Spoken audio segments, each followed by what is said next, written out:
আমিন চলে এলেন, বলেন রাসূল গো,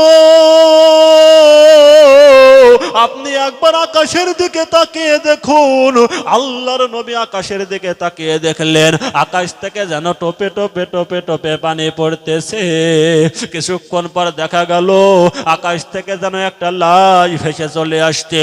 লাশটা যখন পৃথিবীর জমিনে পড়ে গেল, আল্লাহর নবী লাশের কাছে চলে গেলেন। আল্লাহর নবী লাশের কাছে যেয়ে বলেন, ওরে হানজালার বিবি,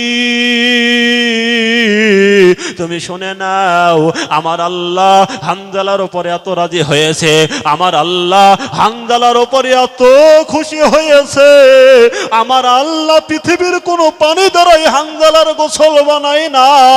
আমার আল্লাহ ফেরেশতার মারফতে আসমানে নিয়ে গিয়ে হাউজ কাউসারের পানি দ্বারায় হানজালার গোসল বানিয়ে তবে হানজালার লাশ কানাকে পৃথিবীর জমিনে ফেলেছে।